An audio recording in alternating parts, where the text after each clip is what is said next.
When we think of a marketing and sales funnel, it can be easy to check things off as covered and completed. But when you get into the nitty gritty, there are often ways to at least improve the performance and experience, if not notice steps that are being missed or done by halves. While we want to be sure we're covering off each step of the marketing and sales funnel, we also want to make sure that the brand experience as a whole is enjoyable and sells itself as much as possible, optimizing to a point of enjoyment while leaving in personality and authenticity. This episode is a continuation of episode 3, so if you haven't listened to that, I'd highly recommend you start there, since I explain each of these 11 steps in much more detail. Today I'm going to walk you through how a marketing and sales funnel can work in action using a completely fake client. Welcome to the Digital Hive Podcast, where we talk all things digital marketing for small businesses. Subscribe to the show on YouTube or your chosen audio podcast app to get weekly insights into your next marketing move.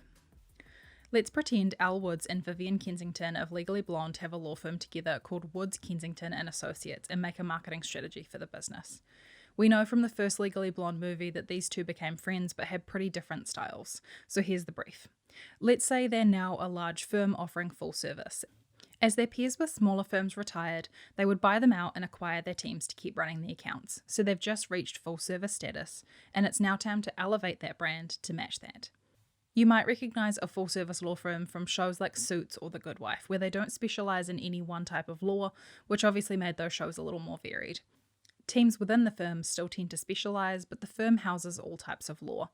Let's just say that's why they're going through this new marketing strategy process in this hypothetical scenario.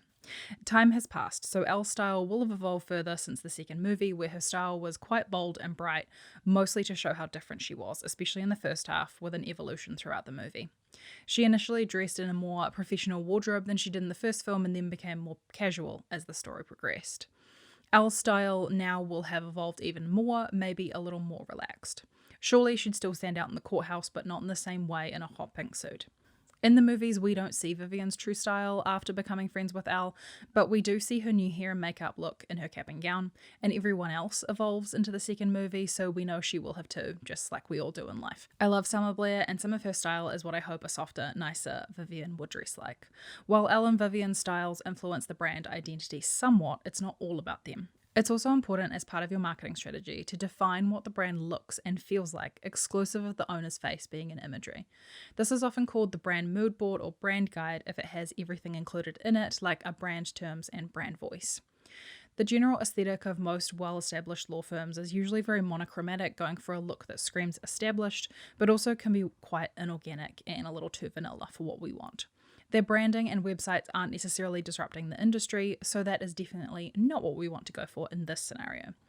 A core part of their business is legal strategy, helping clients set up or change their business in a legal and honest way, rather than playing whack-a-mole with lawsuits. Their team knows the ins and outs of their clients' businesses, meaning they don't do all the research for each case individually and can reuse research over time. Once they take on a client for a specific case, they then urge them to become a strategy client to offset future lawsuits. The brand should embody feelings of purposeful strategy, sustainability, honesty, transparency, and making everything comprehensible. The experience should be high touch and feel luxurious, with seamless technology and human interactions. They're big on transparency, which also includes their staff with banded salaries, clear partner tracks, and allowing their team to shine individually instead of just making them as the partners look good. This brand means they attract a lot of sustainable brands, charities, and activist clients as well, and means they walk the talk that they then help their clients with, so they're not moral washing. They empower their team to make a name for themselves online and through cases. They currently only have themselves as name partners, but very much want to add new partners in the next few years, so they do have a succession plan.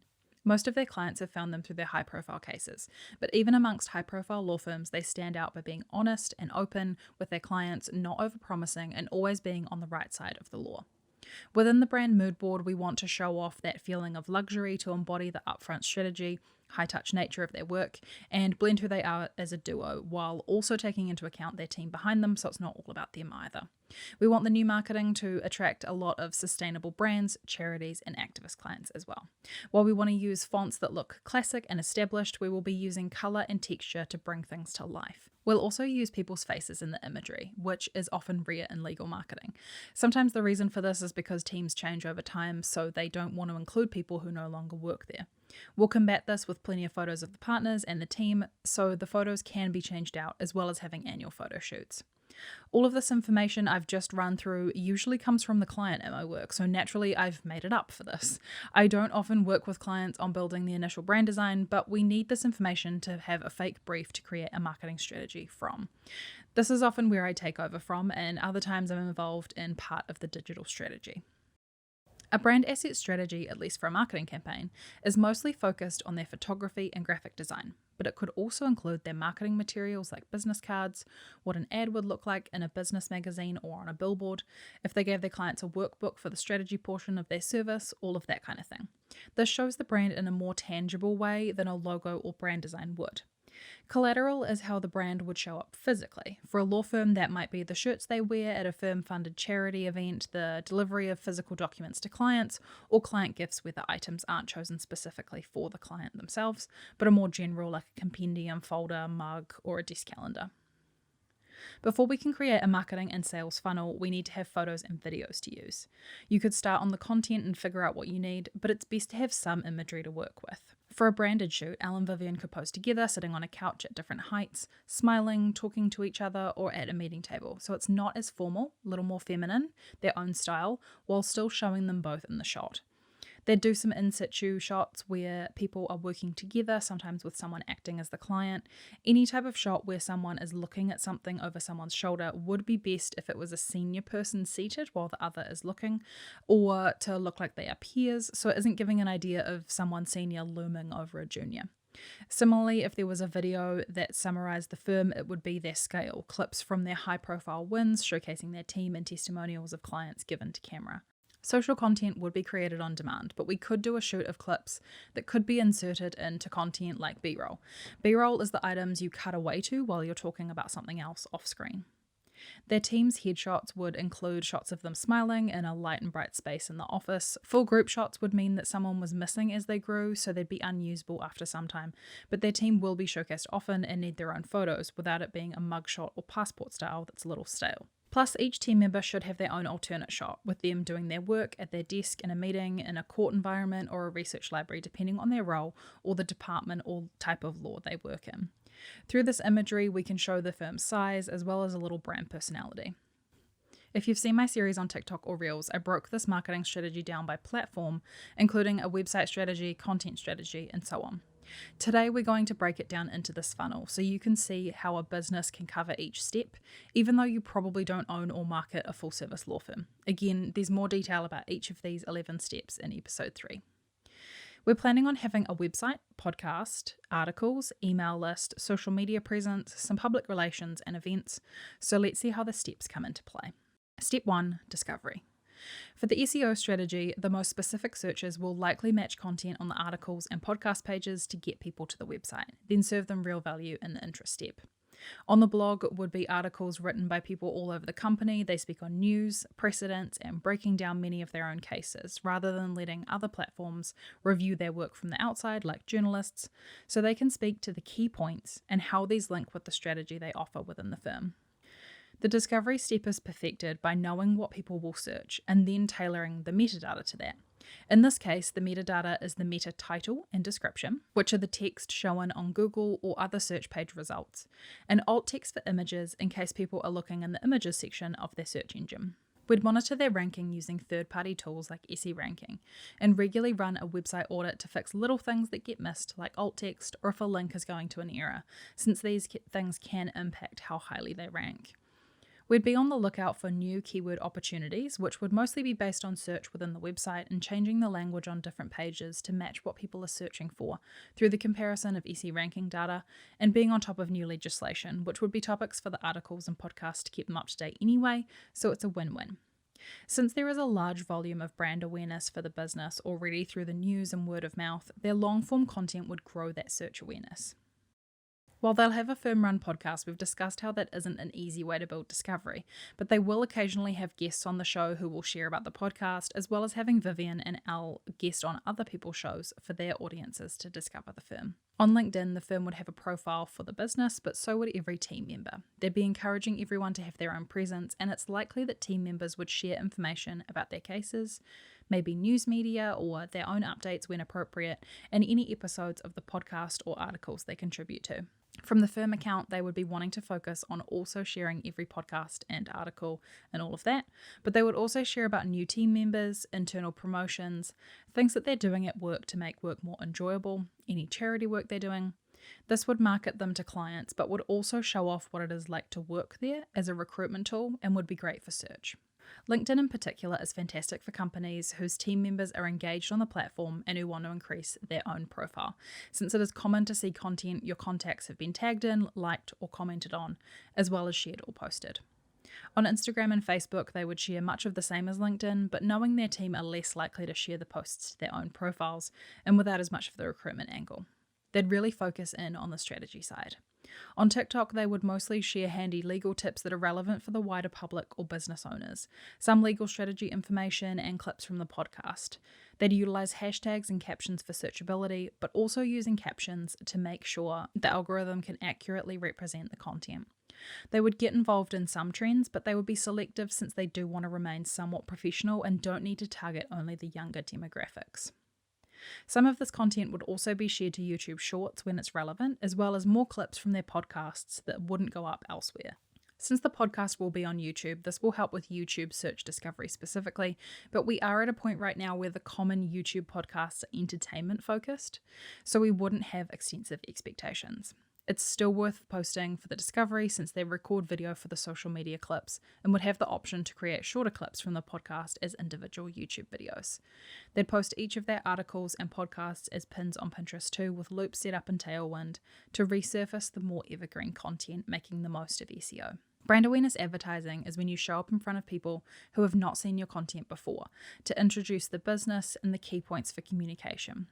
For this client, if we did paid advertising, we'd be focused on explaining the firm, the strategy, and how the firm can serve clients. Since we'd be paying for this discovery, we'd want to cover as many steps in one, often making sure the first ever ad they see is most likely to cover both interest and engagement as well. This is why ads are mostly used for the later steps, since that's a lot to achieve in one interaction. The team would also have a public relations agent. Given the size of the firm, they'd likely use an agency rather than an in-house person for press to make the most of their connections. They might have someone who works in-house on other types of PR, but they'd outsource the proactive media like podcasts, conferences, and shows. This is also a great opportunity for a working relationship where they refer to the PR agency and the agency refers clients to the firm. They could have a stand at any conferences they speak at or which are super relevant to allow new people to certain industries to find them. This might be because it is a newer industry or because the law firm they acquired for that type of law wasn't as well known. They could also be startup conferences, so businesses would likely be in the early stages of growth at those, but the business with the firm would grow as the business itself did.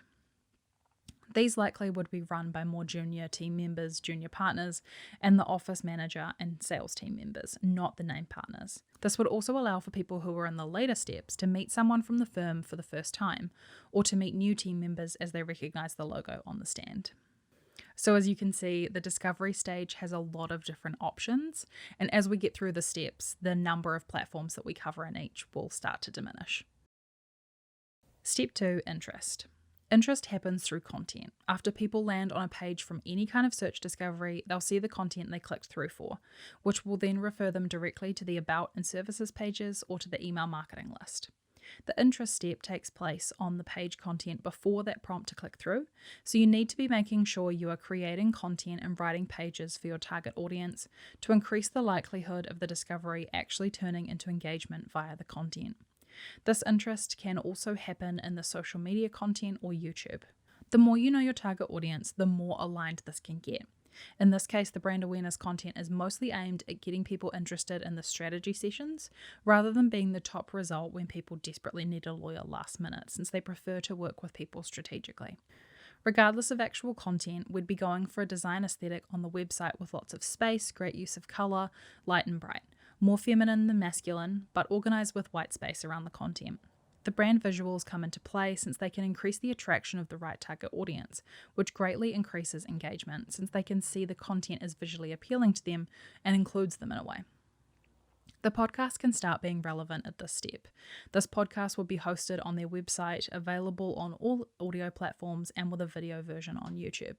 The focus here would be creating the content so it is right for their target audience and not for other lawyers and in-house counsel. This way, the interest can also act as a gatekeeper. TikTok could be a long-term interest game. While we don't know about the longevity of a TikTok follow yet, they do know that they can create awareness amongst a younger demographic, which could later become clients or staff in the years to come, even if they aren't a good fit right now. Ideally, they'd catch people in their 20s and older rather than teenagers. While it's less likely they can convert people to their website for an email sign up right away, we can still use it for interest and be patient to later receive the engagement and familiarity. On their bio, they'd link their Instagram and YouTube, and they'd pin their 2 most viral posts and 1 post that introduces the firm. On the Instagram stories highlights, they'd have things saved like testimonials, their high-profile cases, how they work on strategy, team shoutouts, office behind the scenes, articles, and the podcast. They'd pin a couple posts that explain best what they offer and another about the strategy process, as well as 1 viral piece of content. On all of their platforms, they would regularly mention the podcast, articles, and some of the freebies on the email list in their content, highlighted content, or about section.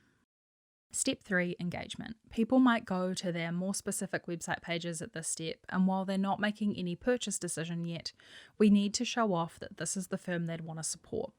The content would include a mix of showing off their team and their mission, sales, and education.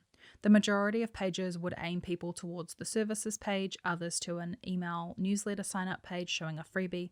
We'd need a homepage, about, services page for each individually, contact, new client forms, a client login page, and all the legal pages like a privacy policy, as well as the articles and podcast pages.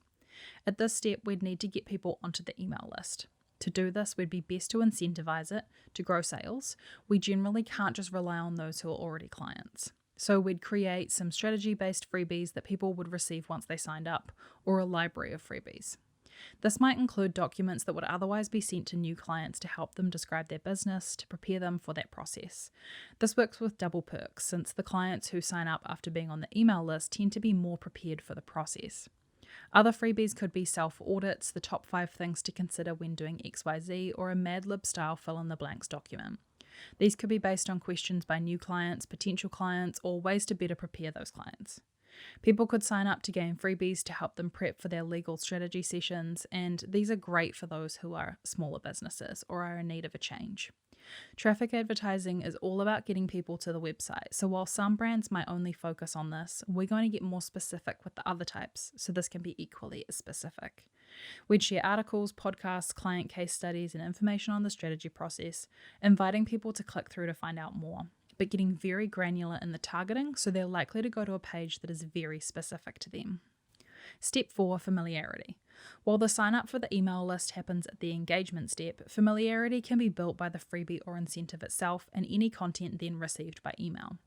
Once people are signed up to the email list and receive the item they signed up for, we'd want people to receive a welcome sequence. This might include access to the rest of the freebie library if there is one, so they don't have to sign up for each individually. Then it would walk them through introducing Elle and Vivian, their experience, how the strategy process works, how they work with litigation, and more on-demand work, introducing the wider team and pointing people towards the other resources they offer, like the blog and podcast. From there, people would receive a monthly or twice-monthly newsletter. This would collate all of their content into one digest and update their clients and potential clients on the information they need most, with a little narrative on recent law changes that is only shared via the newsletter. They could also segment the list and send a few variations so they can get specific about which posts they send to who. They'd shoot almost all photos and video in their office, and if there was a video element to their podcast, they'd record it there too, so people get familiar with it and would feel more comfortable when it's time to go in. People will also become more familiar with the people on the team, their strategies, and how they operate via continual social media content in the podcast, as well as by having multiple people contribute articles to their website. Their articles page on their website would heavily show off search, but also highly show their most timely pieces with legal updates on recent law changes or precedents. The podcast page would prioritize showing where to listen, but also has posts for each episode. This helps with search, but also allows people to see the range of episodes and start listening to more, so they would become familiar faster. While this helps people become familiar with their team, it also helps them become familiar with their work. Step 5, consideration. This is where the majority of the website strategy comes into play. The first thing we need to refine is the purpose of the website. We want to educate their current and potential clients, have potential clients join their email list, and allow people to sign up for an initial meeting. At this step, people might not book a meeting, but it's important to let them know that they can book a first call for free or at what price. The service pages would break down how the process works, who it's for, and what they get at the end of it, so people can start to think if this is the right kind of offer for them. Step 6, timing. The majority of timing will be based on the client. With such a large team, there wouldn't be much of a time to wait to book, and there'd be no time of year where it's not possible to book and no wait lists. Instead, we'd want to show up for people consistently, especially in the email list, so that when the time is right for them, they're easily able to make contact. Step 7, decision. The website will need to clearly display a phone number people can call to be directed to an on-call partner when they're in urgent need of a lawyer. So we'd put that in the footer, but not front and centre since it's not their biggest selling point. Conversion advertising is about getting people to a sale or some other kind of conversion, like filling in a form or signing up for the email list. We'd use this for freebie signups, workshops, and presenting people with sales pages. When you run these kinds of ads, they tend to evolve the targeting over time based on who converts. So we'd use that for those times where that's all we want to happen. In a sales call, they'll work people through the highline details of the strategy process, and we'll send them a document afterwards with all the pricing details, testimonials, information about who they will go through the process with, and information on how they can confirm and make payment. Step 8, purchase. At this step, we'd be introducing the technology and automation. It's always complemented by human interaction, but is seamless and quick so that people aren't left waiting. For the strategy process, the client can go to the website, purchase a package, complete an onboarding form, and book their first appointment all in one session. The onboarding form will save if they don't have the time to fill it in, but making it possible to all happen all at once speeds up the process. After 30 minutes of an activity, they get an email with portal access and the ability to resume their onboarding form or other relevant information. For those clients who need help with litigation before the strategy sessions, they'll simply sign up by contacting the team. Step 9, delivery. Functionally, they'd need a client relationship management or CRM software connected to the website for documents and client communications, whereby clients could be given logins via the onboarding form or by being invited by a team member. Throughout the strategy process, the team works through a clear system so that the service is the same regardless of which team member walks them through it. The client portal would allow them to review all the documents the firm has for the client or their business. All internal communications between team members about the client would also be done via the CRM so that information is accessible. The client will not see this information usually, but as lawyers, they understand there are times these notes will be shared. Step 10, loyalty. The team would also run regular workshops, which would be paid, but would deliver an in-person or online experience to potential clients. They likely wouldn't be attended by active clients since they'd be delivering that information to them separately in a one-to-one scenario. These workshops would educate people on a specific niche topic, so they'd follow up with a package of information to allow that person to see what the firm could help them with outside the workshops. While these workshops continue to educate their clients, they also create a way for the firm to be in more regular contact throughout the year. There'd be a paperless office scanning all documents in and using software to digitize everything so all documents are searchable. This gives them an additional edge and allows them to be speedier than other firms. The cost of these systems are built into their hourly fee, and clients would only pay based on the actual time spent, so it can work out cheaper in the long run too. This means that clients want to stick around after seeing those benefits, even if they don't fully understand how they're so quick. Step 11, advocacy. Some of their business relies on referrals, so they work closely with other types of businesses. Accountants refer new businesses, and they often refer clients back when people need a new accountant, or they need forensic accounting work, or they need an impartial accountant for a case, for example. The same goes for other services like brand designers, real estate agents, PR firms, interior designers, anything where a new business or an established business would hire in a time of growth. They could also have relationships with startup investors so that they are more likely to be referred to startup founders. Elle and Vivian could regularly run their own events on the side of events they speak at, like a client dinner after a conference. This would allow their existing clients to introduce the firm to their friends or family who could be suited to their service with a +1. If they don't bring a friend, it's an excuse to post something on social, just like when they send client gifts. They might like to run these at fancy restaurants who have a separate room so they can host their guests separately to other patrons of the restaurant. They could even invite people they want to make deeper connections with, like the referral partners or local people who have researched their services but not signed up. This in-person meeting would follow some prior conversations but would help to cement that reciprocal relationship. These would operate like networking events, so they wouldn't deliver any kind of talk, just a chat to people. They would also ask people to complete a survey after undertaking their strategy service so they can gain feedback and gather testimonials to share online, plus they'd ask people to leave a Google review.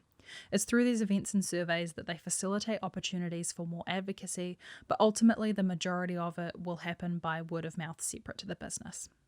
That's the full steps in the marketing and sales funnel. Ultimately, this is all made up. It's a fake client for a fictional business and made up based off of movie characters. But the marketing strategy I've discussed here is one you can compare to your own strategy. You'll likely notice I didn't talk about many tactics in this episode. This is partly because of time, but also because, like I talked about in episode 1 of this season, tactics can change week to week, while the majority of your strategy will stay consistent for months, if not years. Use the worksheets linked in the show notes to plan your own marketing and sales funnel within these steps in each of the platforms you use to promote your business and offering. These worksheets will prompt you to document what you are already doing and to add in interactions for any steps you're missing. As you work through this, be sure to get into the details of how the items you're doing add to the customer's experience, so you can make sure that you're doing more than ticking boxes. In the next episode, I'll be walking you through the different ways you can track, report on, and analyze each step of the funnel so that you can continue to optimize them over time.